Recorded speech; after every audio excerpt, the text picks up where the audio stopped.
Bienvenidos a InfoDataLine, información para la construcción inteligente. Soy Maricela Escalona y me encuentro con el ingeniero Leonardo Mata, CEO de Dataline. Hoy vamos a hablar sobre un tema crucial que está transformando la industria, la huella de carbono. ¿Sabías que el sector de la construcción es responsable de casi el 40% de las emisiones globales de CO2? Por eso, vamos a desglosar qué es la huella de carbono, por qué es tan importante para el sector construcción, cómo la tecnología está ayudando a reducirla y las herramientas que ofrecerá Dataline para su estimación. Para empezar, ingeniero, ¿qué significa exactamente la huella de carbono? ¿Podría mencionar algunos ejemplos concretos y tangibles? ¿Cómo se ve realmente esa huella de carbono en un proyecto y qué decisiones se deberían tomar para reducirla? Gracias, Maricela, por la pregunta. Fíjate, la huella de carbono tiene muchas connotaciones. En este caso lo voy a referir exclusivamente al sector construcción. ¿Okay? En nuestro caso, el efecto invernadero que provoca las distintas fabricaciones o actividades que se generan en la industria para realizar ciertos productos, evidentemente que su elaboración tiene un trazo, una generación de unos gases que se traducen en efecto invernadero y que se miden a través de la huella de carbono, que es el indicador más común en este caso, ¿no? Entonces esa es la huella de carbono.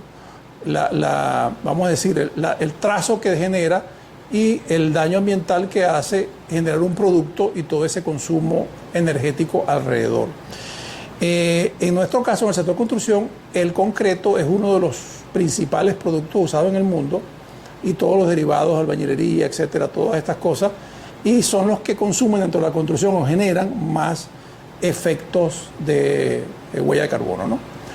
Que lo estaremos explicando en esta primera parte de este podcast, cómo vamos a, dentro de la construcción, contrarrestar ese efecto, porque no solamente es en la fabricación, sino que eso ocurre a lo largo del ciclo de vida del proceso constructivo, lo cual lo iremos respondiendo paulatinamente. ¿Y por qué debería importar tanto estimar su valor en la construcción?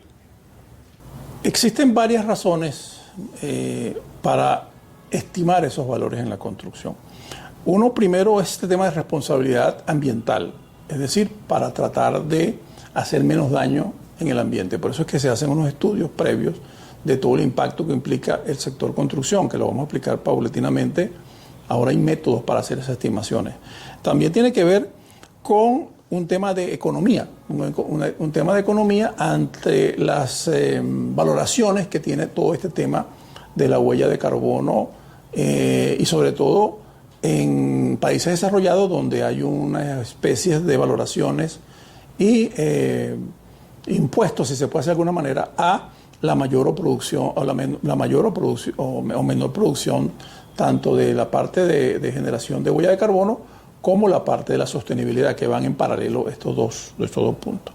Entonces, este tiene que ver también con el manejo de energía, que es importante para reducir, evidentemente, mientras menos energía se consuma de la parte generada ambientalmente, pues evidentemente es importante. Y también hacer un seguimiento de toda la logística de los materiales en la obra son sumamente importantes porque al conocer la logística estamos conociendo las movilizaciones necesarias para poder trasladar esos materiales que son también una contribución importante a la huella de carbono, su movilización.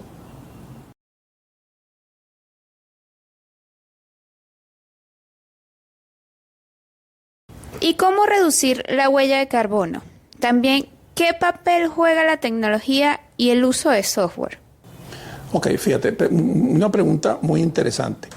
Primero, la optimización empieza desde el diseño para elegir materiales con las mejores características y la menos huella de carbono posible que genere.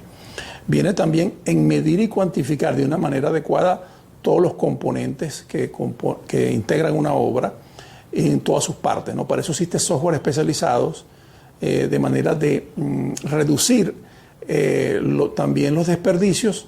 Hay metodologías como Lean Construction, etcétera, y la metodología BIM que implica gerenciar y hacer proyectos mucho más eficientes y conocer bien la conformación de todos los materiales y sus cantidades lo más precisa posible, ¿no? Dentro de eso nos permite hacer análisis de materiales y también con BIM se pueden hacer escenarios, muchos escenarios, y analizar el proyecto en todo el ciclo de vida para ver no solamente la generación de la huella de carbono cuando se produce, que es lo desde la fábrica a la puerta de obra, sino lo que va a suceder después que la obra empieza a funcionar. Eso se hace con el análisis de energía, análisis de los materiales y también garantizar que el proyecto tenga evidentemente los materiales con la menor cantidad de huella de carbono. Esto es un cambio de mentalidad en los factores de diseño, por ejemplo en los presupuestos, que lo vamos a explicar más adelante en la siguiente parte, cómo evaluar eso en los presupuestos de obras para que sean, para dejar una menor huella de carbono en la construcción. ¿Y en la actualidad existe alguna ley o certificación que respalde esto? Gracias por la pregunta, Maricela. Fíjate, en Venezuela se está tramitando desde hace un tiempo en la Asamblea una ley que tiene que ver con sostenibilidad, pero a nivel mundial existen una cantidad de leyes, incluso la Agenda 2030, todo el tema de la Agenda de la ONU en relación a la sostenibilidad, leyes, normas ISO y diferentes certificaciones que tienen que ver mucho más con el campo profesional y el tema de la construcción, que son para edificaciones, que es el tema de las certificaciones internacionales como la LEED, que divide las edificaciones en categorías, la certificación LEED, la BREEAM, que habla sobre la sostenibilidad de las edificaciones, y la PASIV Hub, que tiene que ver con la generación de energía o la baja generación de energía, incluso hasta llegar a edificios pasivos, se llama eso. Y finalmente tenemos la Living Building Challenge, que habla sobre los edificios que son autorregenerativos, o sea, que producen más bien energía, ¿no? Esto es bien interesante porque en Venezuela, que es lo que estamos impulsando a través de nuestra empresa y a través del congreso que vamos a hacer próximamente y de los webinars que vamos a hacer, vamos a explicar esto que es poco difundido en nuestro país, cómo nosotros los ingenieros y los constructores y los que estamos en este campo y las universidades tienen también que rotar hacia esta enseñanza de cómo se calcula efectivamente esa huella de carbono, que lo estaremos explicando en la siguiente parte de este webinar. Cómo a través de software como Maprex y los que estamos desarrollando en torno al Maprex Web van a poder traducir presupuestos, que imagínense cómo va a ser esto, traducir un presupuesto, ya un presupuesto pero de huella de carbono, cuántas toneladas de CO2 va a generar eso y cuántas costo va a tener esa generación. Entonces son como una especie de hacer un presupuesto, pero en vez de hacerlo en dólares, desde el punto de vista de lo que cuesta una obra, hay que hacerlo en huella de carbono y su equivalente en costo. Eso lo vamos a aplicar en la siguiente parte, que es lo verdaderamente que atañe a los ingenieros arquitectos para poderlo estimar y para poder presentar cuánto es definitivamente la huella de carbono en una edificación, cómo se atenúa, qué costo tiene y cómo se puede estudiar esto a lo largo del ciclo de vida de la construcción. Entonces, creemos que con esto en InfoDataLine estamos dando un paso importante y vamos a presentar en el congreso próximo que vamos a hacer una vivienda, de los primeros cálculos que se han hecho en Venezuela, una vivienda estimada en su costo de huella de carbono y todas las implicaciones que tiene eso en una base de datos. Muchas gracias por su atención y los esperamos en la segunda parte de esta InfoDataLine y los próximos InfoDataLine, información para la construcción inteligente. En el próximo capítulo explicaremos cómo Dataline y Maprex está presentando alternativas para evaluar la huella de carbono en la construcción de obras. Esto fue todo por el día de hoy y recuerden registrarse en el próximo webinar para el 29 de octubre y también el Hablemos BIM, que será el 29 de noviembre.